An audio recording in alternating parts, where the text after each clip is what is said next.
그 체제가 처음에 그 로마서 배경과 내용을 요약을 좀 해주시고 그리고 로마서의 이 이슈가 되는 그런 신학적인 문제를 좀 다뤄줬으면 좋겠습니다라는 그런 부탁을 받았거든요. 그래서 그 명령에 순종을 해서 전반부 후반부가 훨씬 깁니다만 전반부는 이 배경과 그리고 내용을 요약을 했고요.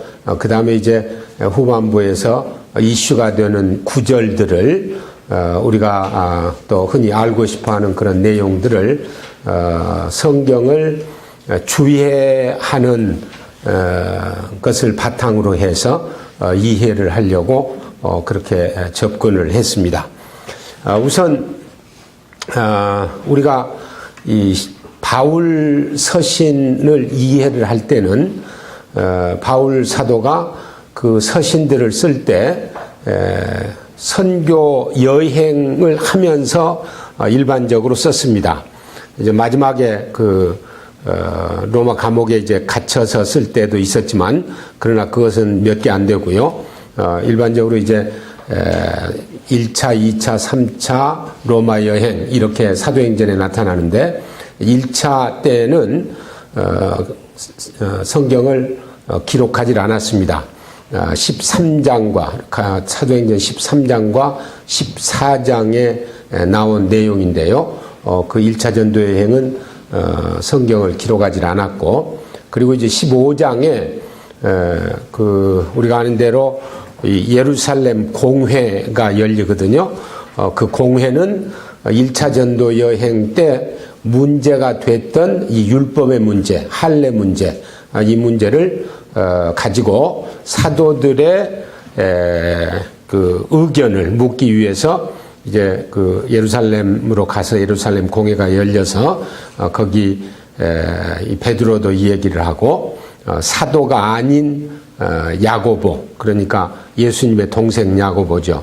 사도는 12장에 순교했으니까 그 야고보도 이 얘기를 하고 그리고 바나바도 이 얘기하고 바울도 이 얘기를 해서 결국은 구원의 요건은 믿음이지 할례는 아니다. 이방인들이 교회 안으로 들어올 때에 할례를 받을 필요가 없다. 그렇게 해서 이제 공표를 했죠. 그리고 그 15장 36절에 보면 무슨 얘기가 나오느냐 하면은 바나바하고 바울이 그동안에 방문했던 곳을 다시 찾아가서 격려를 하고 든든하게 세우자. 그런데 사역자 문제가 대두돼서 서로 갈라서게 됩니다. 사실은 갈라서는 것이 하나님의 뜻입니다. 왜냐하면 사도행전 9장 15절에 바울 사도를 하나님께서 선택을 할 때 이방인과 임금들에게 복음을 전할 나의 택한 그릇이라고 그랬거든요.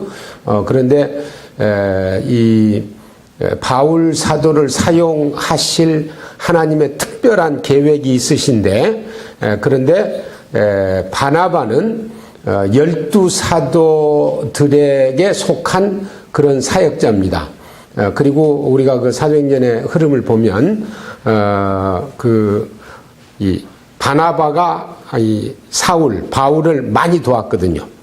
9장에서도 도왔고요. 그 다음에 이제 이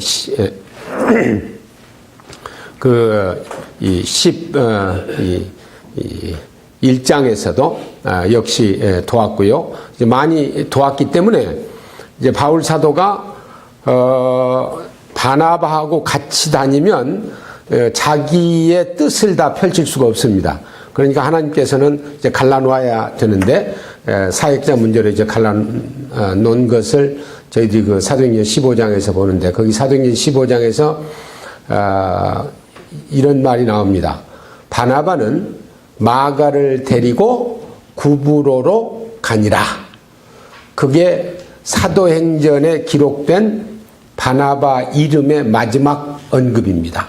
그러니까 누가로서는 더 이상 바나바의 행적을 기록할 이유가 없었던 거죠.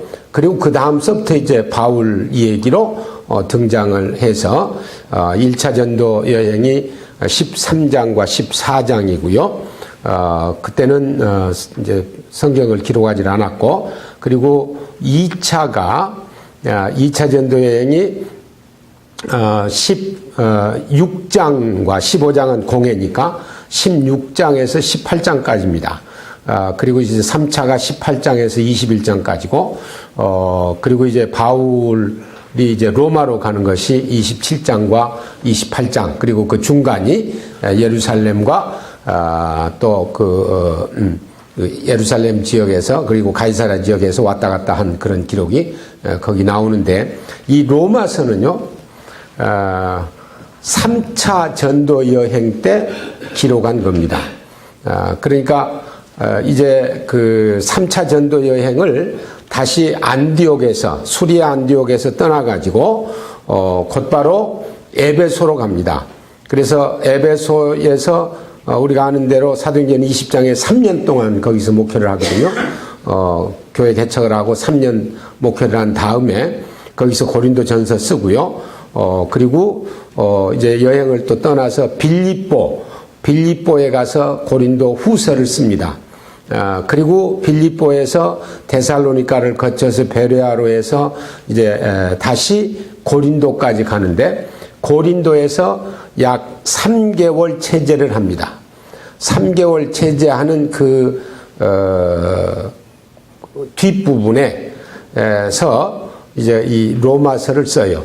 그러니까 지금 1차 전도 여행 했죠. 또 2차 전도 여행 했죠. 그리고 3차 전도 여행으로 쭉 돌아서 이제 더 이상 그 도시 중심적인 사역을, 전도를 많이 했는데, 이제 더 이상 복음을 이 아시아 지역에서는 그리고 헬라 지역에서는 할 곳이 없다고 생각을 해서 로마를 생각을 하면서 이제 로마서를 쓰는 겁니다. 이 기록에도 나왔습니다마는 이 바울 사도하고 예수님하고의 그 연배를 따져보면 일반적으로 바울 사도가 한 2살쯤 많은 것으로 그렇게 얘기를 합니다. 예수님께서는 BC 4년에 태어나신 것으로 이제 정리가 되는데요. 그런데 바울 사도는 그보다도 이제 2살 먼저니까 BC 6년이 되겠죠. 그래서 이 58년경에 이 고린도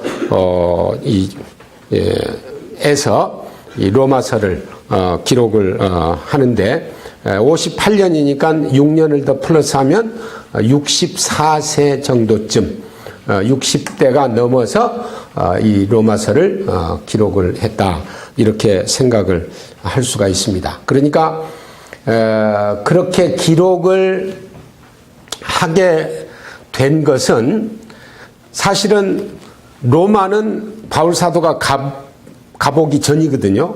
아직 가기 전이니까 그런 로마 교회가 형성돼서 이제 운영되고 있다는 것은 알지만, 자기가 가보지 않은 그곳이고, 또 지금 선교적인 차원에서 지금 이쪽 아시아 지역과 헬라 지역은 거의 다 돌아다닌 것으로 생각이 되는데, 이제는 더 멀리 로마와 서바나까지 가고 싶은 그런 열망이 있어서, 우선은 이 진정한 복음이 무엇인가, 우리가 복음이라고 부를 수 있는 이 복음이 무엇인가 라는 그 내용을 로마서를 통해서 로마 교회에 전달하기를 원한 마음이 있었고요.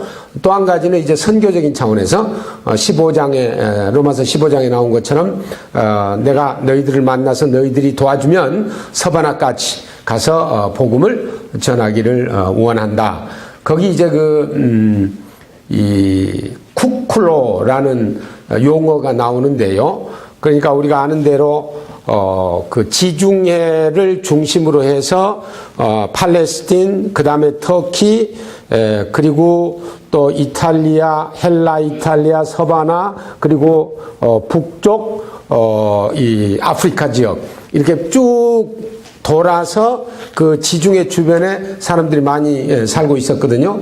그러니까 그 쿠클로라는 용어를 사용을 해서 바울 사도의 마음이, 선교적인 마음이 어느 정도 표현이 되는데, 그 쿠클로가 이너 서클, 그러니까 그 원을 그리면서 하는 그런 그 뜻이 포함이 되어 있거든요. 그러니까 지중해를 중심으로 해서 전체 지역을 다 마음에 두고, 이젠 이쪽은 대략 복음을 전했으니 로마를 이제 가서 복음을 전하고, 그리고 그 너머에 서바나 스페인을 가고, 그리고 이제 이쪽도 생각을 했겠죠. 그러나 이쪽은 우리가 아는 대로 그 바울 사도가 살아있는 동안에는 가지 못한 것으로 아는데, 그런 생각을 가지고 이제 이 선교의 마음을 가지고 이 로마서를 썼다, 이렇게 생각을 할 수가 있습니다.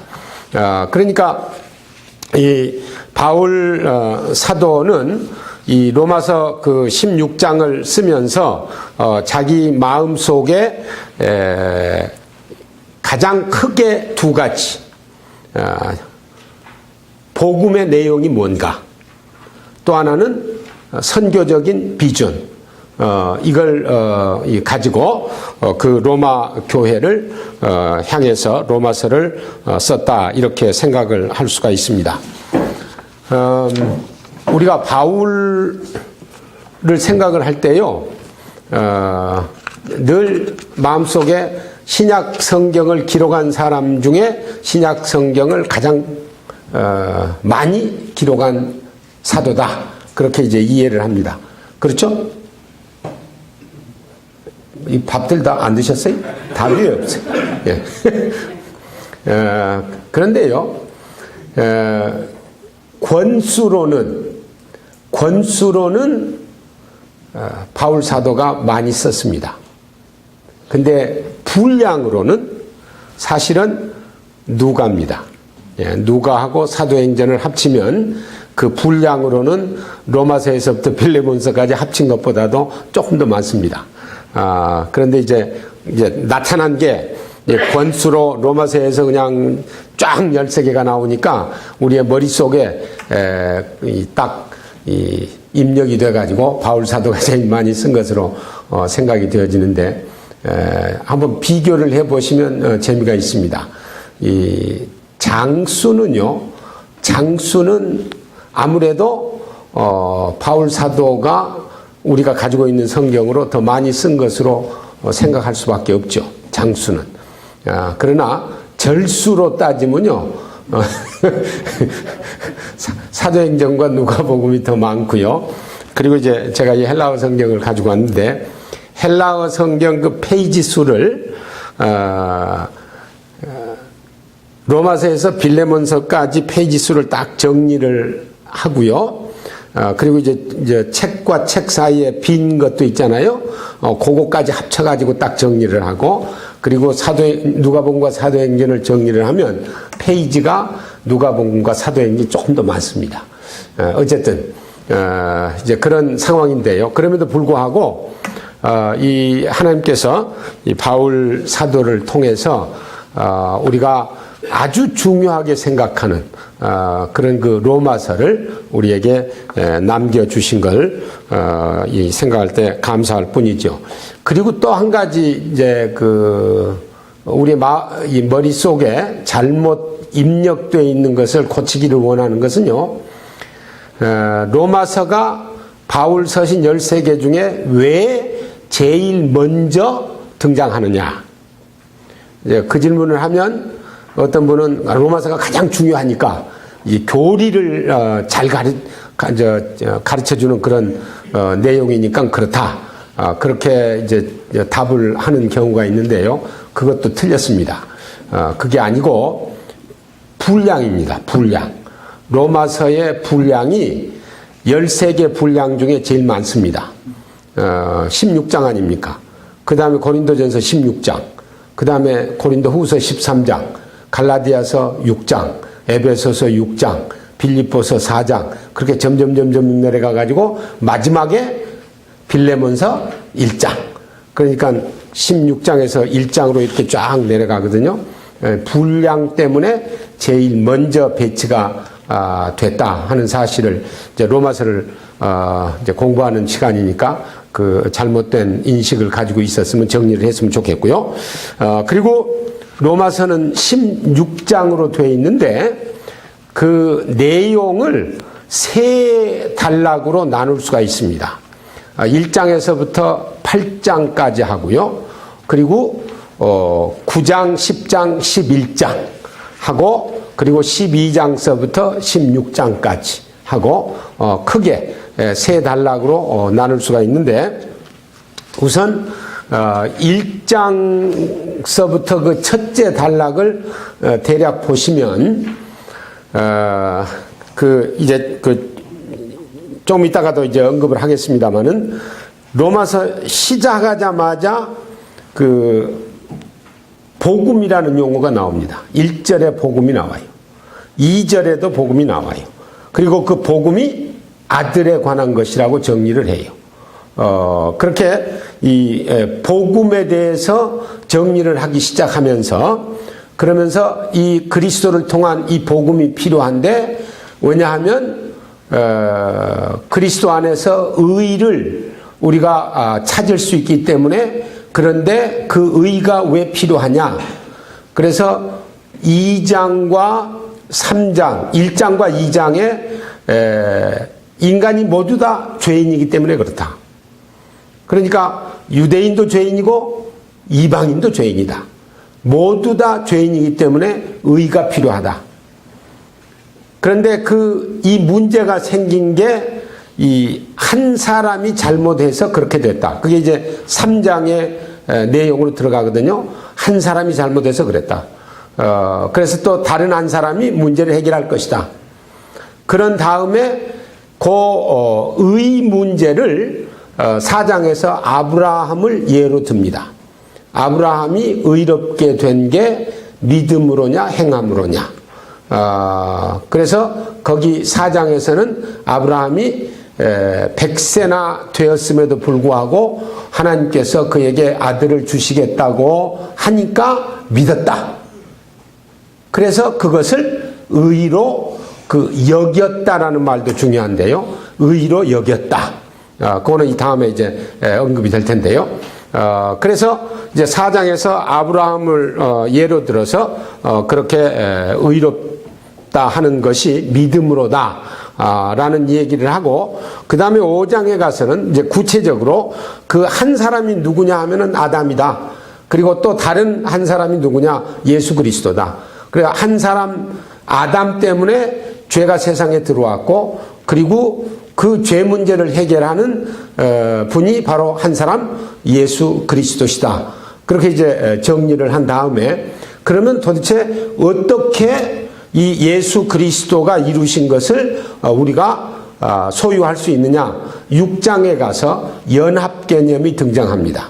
그래서 우리가 거기 보면 예수 그리스도와 함께 죽고 함께 살고 함께 고난받고 함께 부활한다 하는 그 함께라는 용어들이 거기 이제 등장을 하는데 그 함께 즉 그리스도께서 이루신 모든 것을 내가 믿음으로 말미암아 모두 다 내 것이 되기 때문에 그리스도가 이루신 그 의가 바로 내 의가 되는 것이다 라고 설명을 합니다. 바울 사도가 특별히요 이 함께라는 용어를 제가 거기 좀 정리를 했는데요. 함께 장사한 바 되고 함께 다시 살리심을 받았고 함께 고난을 받고 또 함께 죽고 또 함께 부활하고 함께 영광에 이르고 함께 후계자가 되고 함께 통치한다. 그러니까 성도들과 예수님이 그리스도가 그렇게 함께 한다라는 그런 용어를 써서 연합 개념을 사용해 가지고 예수님께서 이루신 것을 우리가 소유할 수 있다라고 이제 정리를 하고요. 그런 다음에 이 7장에서는 그렇게 예수님이 이루신 것을 내가 믿음으로 내 것으로 소유하지만 그러나 이 몸을 가지고 있는 동안에는 그동안에는 역시 우리 이 속에 이 잘못된 그런 원리가 있어서 즉 죄성이 있어서 우리가 이 잘못을 범할 수밖에 없다. 그래서 이제 그 7장 마지막에 보면 오호라 나는 공고한 사람이로다 이 사망의 몸에서 누가 나를 건져내랴 이렇게 이제 이 얘기를 이제 하고 우리들이 예수를 믿어도 이 몸을 가지고 있는 동안에는 죄를 지을 수밖에 없는 그런 상황에 있다는 것을 설명을 하면서 8장에 가서 이제 확신의 장으로 그 첫째 단락을 마무리를 하는데 그 확신의 장이 뭐냐 하면은 아무리 그래도 즉 우리가 죄를 우리의 몸을 가지고 있는 동안 지어도 그리스도 안에 있으면 정죄함이 없다. 그래서 이제 그 8장 전체를 하나님께서 우리를 의롭다고 하시는데 세상에 무엇이 누가 우리를 의롭지 않다고 정죄할 수 있겠느냐. 즉 예수 그리스도의 의가 우리의 것이고 그것을 하나님께서 우리의 것으로 인정하고 선언하셨기 때문에 우리는 의롭게 인정함을 받고 하나님과의 관계가 제대로 형성이 되는 것이다. 그렇게 이제 정리를 합니다. 그런 다음에 두 번째 단락에서는요 9장에서부터 11장인데 그거는 예수 님이 이 땅 위에 계실 때도 늘 그 유대인들과의 관계 때문에 이런저런 충돌들을 많이 했는데 여기서 바울 사도가 자기의 동족 유대인들의 구원 문제는 어떻게 되느냐 하는 부분을 다룹니다. 그런데 재미있는 것은요 시간이 너무 빨리 가네요. 8시에 10분 쉬라 이렇게 이 목사님께서 명령을 하셨거든요. 벌써 30분이 됐어요. 그 유대인들과 그렇게 이제 충돌이 많이 있었는데 바울 사도는 자기가 유대인이니까 자기 동족들의 구원, 예수님을 비난하고 예수님을 핍박하고 예수님을 죽이기까지 한 자기 동족인데 사실은 자기도 그렇게 한 사람이었는데 예수를 만나고 보니까 이게 구세주인데 이제 도대체 그러면 이 사람들의 구원은 어떻게 되겠느냐. 그래서 이제 그 원리를 정확하게 제시를 해 줍니다. 그게 10장 9절 10절인데요. 그게 뭐냐 하면은 예수 그리스도를 구주로 시인하고 구세주로 시인하고 예수님의 죽음과 부활을 마음으로 믿고 입으로 시인하면 구원을 얻는다. 그렇게 정리를 해요.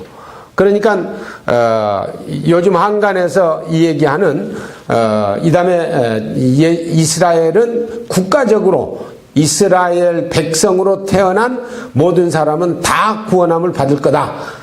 그렇게 이 얘기를 하는 사람들도 없지 않아 있는데 그거는 적어도 로마서에서 가르치는 그런 진리는 아닙니다. 유대인들일지라도 각자 예수 그리스도를 마음으로 믿고 입으로 시인할 때에만 구원의 반열에 들어올 수 있다. 이렇게 이제 정리를 하고요. 그래서 유일한 구원의 길이 결국은 예수 그리스도고 그리고 그 예수 그리스도를 구주로 개인이 시인하고 그리고 믿을 때 그럴 때 구원이 가능하다라는 이 사실을 분명히 합니다. 그런 다음에 이제 셋째 단락에서는요 일반적으로 바울 사도가 편지 쓰는 형식과 좀 통하는 게 있어요.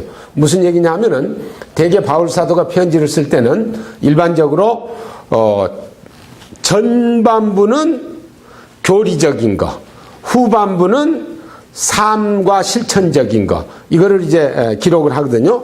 그래서 에베소서의 예를 들면 에베소서 1장서부터 3장까지는 교회에 대해서, 교회가 어떤 단체다 하는 것을 설명을 하고, 그리고 이제 4장서부터 6장까지는 교회이기 때문에 어떤 삶을 살아야 된다라고 이제 정리를 한 것처럼, 여기 이제 이 로마서에서도 1장서부터 11장까지는 지금 구원 문제와 관련해서 구체적으로 이제 설명을 하고, 12장서부터는 예수를 믿는 사람들이 어떤 그 관계 속에서 이제 사는데 그 관계를 어떻게 정리를 하면서 살아야 된다 하면서 가장 중요한 원리가 사랑의 법칙이다. 이것을 제시를 해줍니다. 하나님, 동료 성도, 또 통치자들까지, 그리고 선교도 결국은 동료들을 위해서 사랑의 이 마음으로 복음을 전하는 것이니까요. 그런 다음에 16장에서 약 한 28명 정도의 이름을 언급을 합니다. 거기 그렇게 언급을 하고 그리고 이제 안부를 전하는 것으로 설명을 하는데, 한번 가만히 생각을 해보세요. 바울은 지금 로마 교회 안 가봤거든요. 그러니까 로마 교회 방문도 안 했는데 거기에 있는 성도들의 이름을 그렇게 많이 지금 기억을 하고 있는 거예요. 그러니까 이 진정한 목회자, 진정한 선교사, 진정한 사도의 모습이 거기에서 나타나요. 그저 우리가 알 수 있는 것은 그때 당시의 상황으로 봐서 그 로마로 이렇게 통하는 그 길이 아시아 지역에서 계속적으로 이제 연결이 돼 있어 가지고 그 무역도 했고, 또 로마에 무슨 볼 일이 있으면 가기도 하고, 또 로마가 그때 당시에는 가장 큰 도시였으니까 오네시모만 해도 이 노예가 도망 나와 가지고 간 곳이 바로 로마였거든요. 그렇게 이제 왔다 갔다 했는데, 그런 그 왔다 갔다 한 그 역사적인 배경들을 생각을 하면서 자기가 기억할 수 있는 모든 사람들을 기억하고 로마에서 지금 로마 교회를 섬기고 있다는 것을 생각하면서 그들에게 안부를 전하고, 또 자기한테 있는, 자기하고 같이 있는 사람들이 그들에게 전하는 것으로 그렇게 이 얘기를 한 다음에 한 가지 마지막 그 로마서 16장을 보시면요,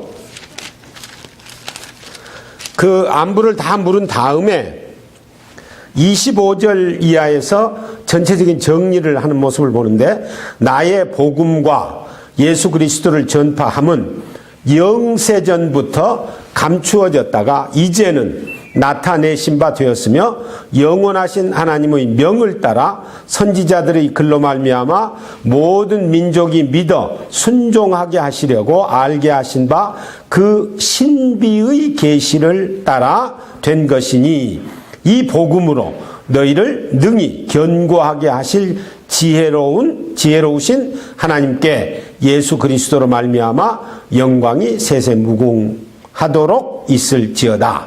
아멘. 이 복음에 대해서 다시 한번 정리를 하고 끝내거든요. 시작도 아까 말씀드린 것처럼 복음으로 시작이 됐다 그랬지 않습니까? 그러니까 쭉 전체적인 내용을 이 얘기를 하고 마지막에 이제 복음에 대해서 설명을 한 다음에 로마서를 끝을 이제 맺깁니다.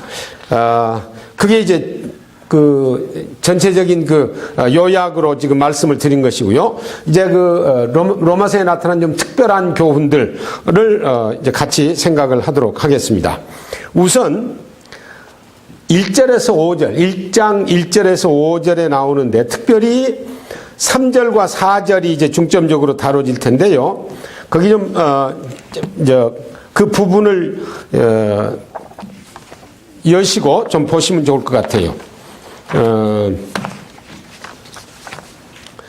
우선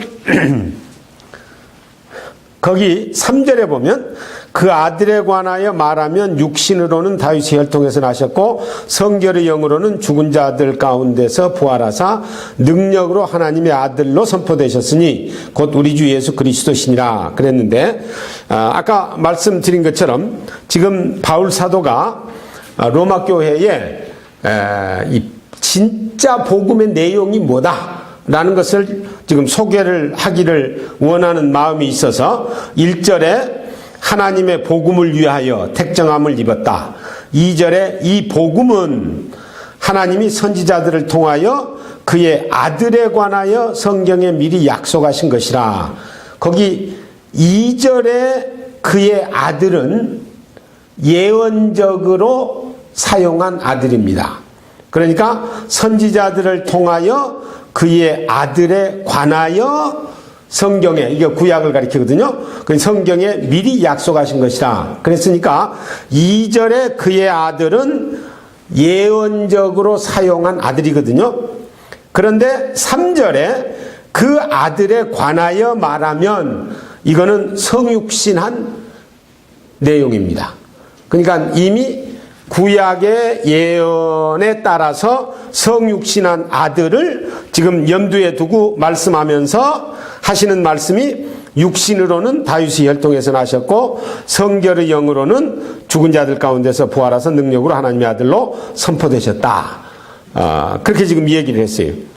여기 이제 그 해석의 문제가 뭐가 이제 문제가 되느냐 하면요. 여기 육신으로는 성결의 영으로는 이걸 어떻게 이해를 하고 해석을 하느냐 하는 문제가 이 성경 그 주석과 성경 해석하는 사람들의 이제 관심의 대상이 되고 또 신학적인 입장이 어느 것이냐에 따라서 이게 접근이 좀 달라집니다. 우선요, 그 육신으로는 성결의 영으로는 해서 그 육신과 영을 예수님의 몸과 영으로 해석을 하는 분도 계십니다. 그러니까 여기 그의 아들에 관하여 말하면 육신으로는, 즉 예수님의 몸으로는 다윗의 혈통에서 나셨고 예수님의 영으로는 죽은 자들 가운데서 부활하사 능력으로 하나님의 아들로 선포되셨다. 이거는 근데 아무리 생각해도 잘못 해석한 것 같아요. 왜냐하면요, 우선 첫 번째는 혹시 첫 번째 3절에 육신으로는 할 때 몸으로는 해서 몸으로는 다윗의 혈통에서 나셨고 그건 뭐 조금 뭐 그럴 수도 있겠다라고 생각은 할 수 있는데, 그 다음에 4절에 영으로는, 즉 예수님의 영으로는 죽은 자들 가운데서 부활하사 능력으로 하나님의 아들로 선포됐다? 이거는 그러면 영이 뭐 그렇게 됐다는 겁니까? 그건 아니잖아요. 그렇기 때문에 거기 마이어라든지 샌데이, 헤둘람 이런 분들이 그렇게 몸, 영 이렇게 이제 구분을 하는데, 그렇게 이제 하는 이유는 이제 예수님의 보니까 이제 예수님의 영과 몸 이것을 강조할 필요가 있다고 생각을 해서 그렇게 해석을 했는지도 모르겠습니다. 하지만 이제 이 맥락을 통해서 볼 때도 납득이 안 되지만, 또 한 가지는 2절에 이 복음은 하고 복음의 내용을 설명을 지금 하려고 하면서 사용한 상황인데, 복음의 내용이 예수님이 영과 몸을 가졌다, 그게 복음의 내용인가? 그렇게 생각할 때 그건 아니거든요. 물론 중요하죠. 예수님이 몸과 영을 가졌다는 건 중요하지만, 그러나 그 자체가 복음의 내용이라고는 할 수가 없습니다. 그렇기 때문에 영과 육으로 해석을 하는 것은 그건 잘못이라고 생각을 하고요. 그 다음에 또 한 가지는 인성과 신성으로 해석을 합니다. 이게 지금 이제 우리들 대부분이 그렇게 생각을 할 거예요. 여기 육신으로는 이거는 예수님의 인성이다. 그리고 성결의 영으로는 이것은 신성이다. 그렇게 이제 생각을 할 수가 있는데, 또 그렇게 생각을 하게끔 만드는 이유가 우리가 이 좋아하는 그 신학자들, 유명한 신학자들, 요한 칼빈이라든지 아니면 찰스 하츠라든지 이런 아주 개혁주의적이고 보수주의적인 분들이 그렇게 해석을 해 놓았습니다. 육신으로는 이것은 예수님의 인성이고 성결의 영으로는 이건 신성이다. 이렇게 이제 해석을 했는데, 거기 칼빈이 뭐라고 그랬느냐 하면요, 이 두 요소는, 여기 이제 육신으로는 성결의 영으로는 두 요소는 우리들이 그리스도 안에서 구원을 얻기 위하여 마땅히 그 안에서 발견되어야 하는데, 그것은 인성과 신성이다. 그의 신성은 능력과 의와 생명을 소유하고 있는데 그것들은 그의 인성에 의하여 우리에게 전달된다. 그러므로 사도는 복음의 요약으로 두 요소를 분명하게 언급하고 있는데, 즉 그리스도가 육체로 나타나셨고 그리고 그 육체 안에서 그가 하나님의 아들 되심을 선포하셨다. 그렇게 이제 설명을 하고, 하치도 거의 비슷한 내용으로 얘기를 하는데요. 이 부분도 이제 제 개인은, 그리고 이제 다른 학자들도 그렇게 생각하는데, 조금 그 본문 이해에 덜 미쳤다, 조금 이해가 더 깊지 못했다, 그런 이 평가를 할 수가 있는데, 왜 그러느냐 하면요, 우선요 로마서 1장 3절 그의 아들에 관하여 말하면 거기까지만 얘기해도 예수님의 인성과 신성은 다 있습니다. 왜냐하면 성육신 하신 아들이니까. 성육신 했으면 인성 있죠? 신성 당연히 있죠. 그러고 육신으로는 설명이 있고 성결의 영으로는 설명이 있으니까, 혹시 우리들이 무슨 강조를 하기 위해서 중복적으로 썼다고 생각한다면, 그 육신으로는 이게 뭐 인성을 강조한다, 이렇게 말을 할 수도 있어요.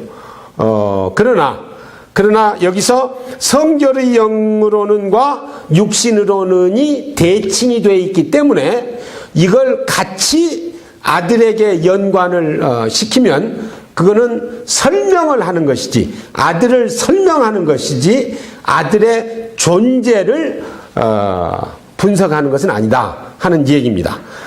그러니까 결국은 그의 아들에 관하여 말하면에서 이미 예수님의 인성과 신성이 거기 포함이 되어 있는 것이고요. 그 인성과 신성으로 오신 그분을 설명하면서 육신으로는 다윗의 혈통에서 나셨다. 그 말은 예수님께서 인성과 신성으로 성육신 하신 이후에 이 육신으로는, 이 말이 다음에서 이제 설명이 됩니다만은 넓은 의미로 사용이 됐어요. 세상 이 육신이 카타살카라는 용어가 사용이 됐는데 according to the flesh.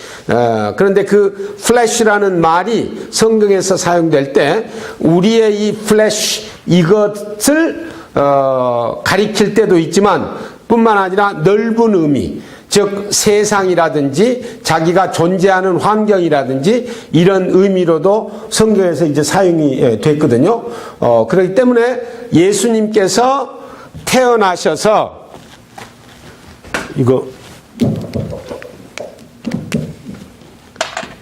예수님께서 태어나셔서요, 이 기간이 비하 상태고요. 이제 부활하셨으니까 이 기간이 승귀 상태인데, 그러니까 죽음과 부활이 다 포함되어 있는 비하와 승귀의 상태를 바울 사도가 설명하기 위해서 성육신 하신 예수님이 이런 순종과 죽음을 거쳤고 그 후에 부활을 통해서 높아지시고 그리고 계속해서 지금 높아지신 상태로 계신다. 부활까지 포함해서 지금 설명을 하시기 원하는 그런 뜻이 이 속에 담겨 있다 하시는 말씀입니다. 왜 또 그렇게 얘기를 할 수밖에 없느냐 하면은 아까 조금 전에도 이 얘기를 했지만요. 10장 9절 10절에서 구원을 받는 그 내용을 설명을 하면서, 즉 복음을 설명을 하면서 예수님의 죽음과 부활을 마음으로 믿고 입으로 시인해서 그랬거든요. 그래서 구원을 얻는다. 그러니까 예수님의 죽음과 부활은 떼려야 뗄 수 없는 그런 관계에 있다고요. 그리고 예수님의 죽음이 굉장히 중요하죠. 죄 문제 해결을 위해서. 그런데 죽음으로 끝났으면 그럼 예수 믿을 필요 없어요. 죽은 메시아 뭐 때문에 믿어요? 그건 믿을 필요가 없어요. 마치 석가모니나 비슷하죠. 그러니까 예수님께서 그 죽으신 그분, 즉 우리의 죄 문제를 죽음으로 사망으로 해결하신 그분이 또 살아난 것을 믿을 때 그게 복음이라고요. 예수님의 죽음과 부활. 그래서 이 복음을 지금 처음서부터 설명을 하려고 이 얘기를 이제 하고 계신다. 그렇게 이제 설명을 하면서 제가 시간이 없으니까 조금 빨리 진행을 하려고 그러는데요. 그러면서 마지막에 이제 그 혈통과 부활하사, 혈통에서 나신 것과 부활하사를 대칭을 시켜가지고 결국은 그 다윗의 혈통에서 나셔서 비하의 상태, 즉 고난의 상태로 들어가셨고 부활하셔서 능력으로 하나님의 아들로 선포됐다. 그러니까 부활해서 하나님의 아들이 된 게 아니고요. 이미 하나님의 아들이신 예수님이 선포되신 거예요. 그래서 이 declare 됐다고 말해요. 선포되었는데 헬라어에서는 아주 특별한 용어를 썼습니다. 그래서 선포됐는데 곧 하고요.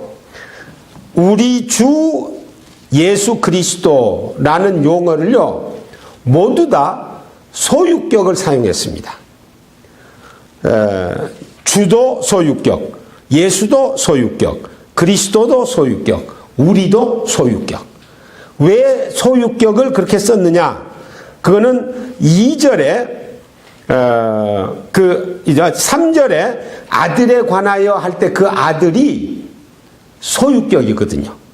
그러니까 그 아들과 연결시켜서 분명히 하기 위해서 여기 우리 주 예수 그리스도다. 그러니까 바로 그 아들이 우리 주 예수 그리스도인데 그분이 이 땅 위에 성육신하셔서 고난을 당하시고 죽으시고 그래서 비하의 상태를 지난 다음에 승귀의 상태로 진입하신 그분이다. 라고 지금 정리를 하고 계신 셈입니다.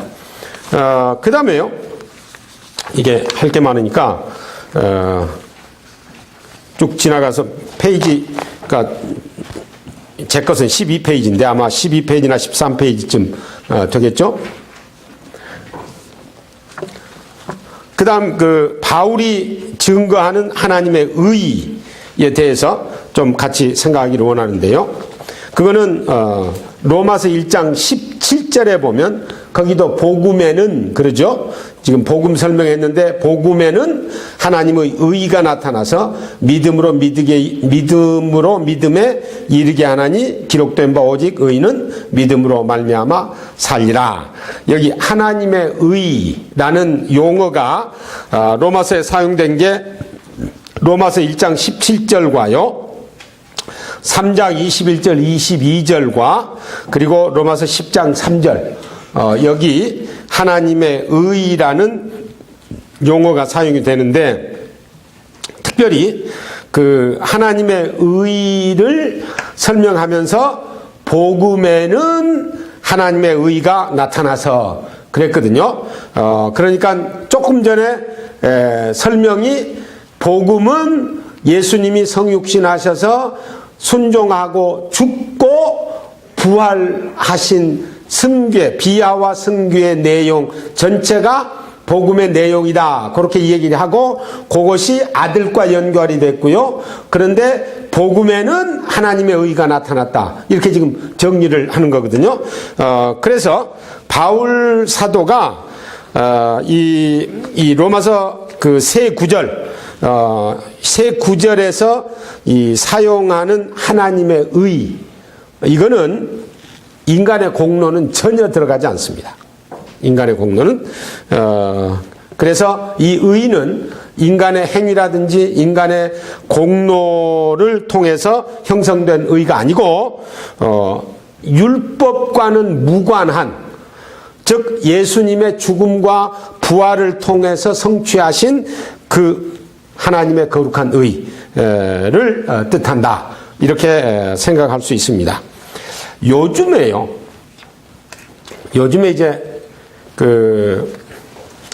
뭐 신학계 전체라고 할 수도 있고 신약학계라고 할 수도 있는데, 이 바울에 관한 새 관점, New Perspectives on Paul, 그래가지고 많은 책들이 나왔고요. 제임스 던이나 또 E.P. 샌더스나 또 아니면 라이트나 이런 사람들이 이제 그 세관점을 주창하는 사람들인데, 특별히 이제 그 중에 이 라이트가 앞장서서 많은 책을 쓰고 그랬습니다만, 이분들이 그 하나님의 의를 이해하는 것이 이게 그럴 것도 같고 그러지 않을 것도 같은 이 좀 정신을 똑바로 차리지 아니하면 그냥 빨려 들어갈 수 있는 그런 해석들을 내놓아요. 그래가지고 그저 혼란을 많이 피는데요. 이분들의 주장이 그겁니다. 종교 개혁자들이 바울의 진정한 의미를 제대로 깨닫지 못했다. 그래서 지금 조금 전에 말씀드린 것처럼 하나님의 의는 하나님의 그리스도를 통해서 이루신 그 거룩한 의가 우리에게 전가돼서 내가 믿음으로 내 것으로 소유받아서 하나님께서 나를 판단하실 때 예수 그리스도의 의 때문에, 내가 거룩한 게 아니라 예수 그리스도의 의 때문에 나를, 그걸로 덮어 씌워진 나를 의롭다고 선언하신 것이다 라고 종교개혁자들이 이해를 하는데, 이 뉴 퍼스펙티브, 이 사람들은, 세관점주의자들은 그게 아니고, 사실은 이 하나님의 의가 하나님 자신의 성실성, 이거 헷갈리잖아요. 그것도 들어있거든요. 있으니까 하나님 자신의 성실성을 가리키는데, 그 성실성이라는 게 뭐냐 하면은 하나님께서 약속으로 언약하신 내용을 신실하게 지킨 것을 뜻한다. 그것도 또 틀린 말은 아니거든요. 그러니까 헷갈려요, 자꾸. 그러니까 다시 한번 정리를 하면요, 하나님이 약속으로 언약하신 내용을 성실하게 지킨 것을 뜻하는데, 그게 무슨 말이냐 하면은 하나님께서 예수 그리스도를 보내주시겠다고 언약을 했다. 그래서 그 언약을 했는데 보내주셨는데 그것을 하나님의 의라고 그러는 거다. 그러니까 이게 이제 우리는 하나님의 의를 하나님의 거룩성을 근거로 해서 또 우리도 그리스도가 이룬 그 거룩한 것을 받았기 때문에 하나님께서 그걸 보시고 의롭다 이렇게 얘기를 하는데, 이분들은 관계성으로 해요. 그러니까 유대인들에게 약속한 그 언약을 하나님께서 지켰는데, 유대인들이 잘못하는 것은, 이분들의 얘기예요. 유대인들이 잘못하는 것은 그게 자기들 것인 줄만 안다. 근데 사실은 자기들 것만이 아니라 예수를 믿는 사람에게도 허용이 되는 것인데, 그래서 한 가족이 되는 것인데, 언약 공동체가 되는 것인데, 그런데 유대인들이 이거는 우리 거다 라고만 생각을 하니까 그거를 잘못한 것이다 이렇게 지금 정리를 하는 겁니다. 그래서 이 하나님의 의를 이 세관점주의자들은 이 도덕적인 것과는 전혀 상관이 없어요. 그러니까 하나님께서 언약 성취하는 그것. 그래서 그 하나님의 의, 즉 예수님이 오셨다. 요게 언약 공동체에 들어가는 하나의 배지나 같아요. 이분들 생각에. 그런 식으로 이제 설명을 하는데, 그런데 종교개혁자들, 즉 성경에서는요, 종교개혁자들이 바울을 잘 이해했거든요. 바울을 이해한 것으로는 이 하나님께서 거룩하신 분으로 우리 죄인을 그대로 인정할 수가 없으니까 예수 그리스도를 대신 보내서 이 죄값을 죽음으로 치르게 하시고, 우리가 그를 믿으면, 예수를 믿으면 그 믿음이 연관이 돼서 아까 로마서 6장에서 얘기한 것처럼 그리스도와 연합이 돼서 그리스도의 의가 내 것이 됨으로 말미암아 하나님께서 나를 보실 때 내 자신의 의가 아니라 그리스도의 의를 보시고 나를 의롭다고 선포한 것이다. 그러니까 이 행위라든지 공로라든지 이거는 그 속에 하나도 들어가지 않는 거죠. 그러니까 우리의 구원이 전적으로 그리스도를 통해서만, 은혜로만, 믿음으로만 되는 것이지 우리의 구원이 우리의 행위로 되는 거 아니다. 이렇게 이제 얘기를 하는 거거든요. 근데 세관점주의자들은 그거 이제 딱 들어오잖아요. 커뮤니티 속으로 들어오면 그 다음서부터 죽을 때까지 삶이 연관이 되어서 마지막 심판은 우리의 삶도 함께 봐서 심판을 한다. 이렇게 이제 정리를 해요. 그러니까 요즘 교회가 잘못 살고 있잖아요. 우리 개인들도 마찬가지고. 그러니까 그게 좀 어필이 되는 거예요. 어필이. 그거 강조가 되니까. 그래서 이제 이 복음이 이 제대로 전달이 되지 못하는 그런 상황이 되어버립니다. 여기 이제 제가 그 루터하고 칼빈이 이 구절을 어떻게 이해를 했는지를 정리를 좀 했습니다. 우선 루터는요, 하나님의 의하고 인간의 의를 아주 날카롭게 대칭을 시킵니다. 루터가 이렇게 얘기를 합니다. 하나님의 의는 하나님 자신의 본성, 네이처, 본성을 가리키지 않고 하나님이 우리에게 주시는 의를 가리킨다. 그리고 칼빈은요, 칼빈은 뭐라고 그랬냐면, 우리가 구원, 즉 하나님과 함께하는 생명을 구한다면 우리는 먼저 우리를 하나님께 화해될 수 있게 하는 의를 구해야 한다. 하나님의 의를 칼빈은 하나님께서 우리를 심판하실 때 우리를 인정하는 것으로 정의한다. 그러니까 여기 이게 참 루터와 칼빈의 그 아주 이 작은 차이는요, 둘 다 그렇게 큰 문제는 없습니다. 작은 차이는 뭐가 있느냐 하면요, 루터의 강조는 하나님께서 우리에게 주신 것이 하나님의 의다라고 우리가 받은 것을 강조하는 반면에요, 칼빈은 하나님께서 선언하시는 것을 강조합니다.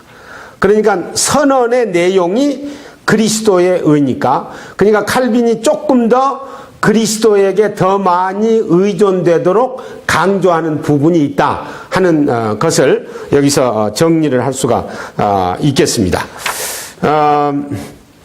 그리고 이제 이 존 머레이가 한 얘기를 정리를 하고 잠시 쉬기를 원하는데요.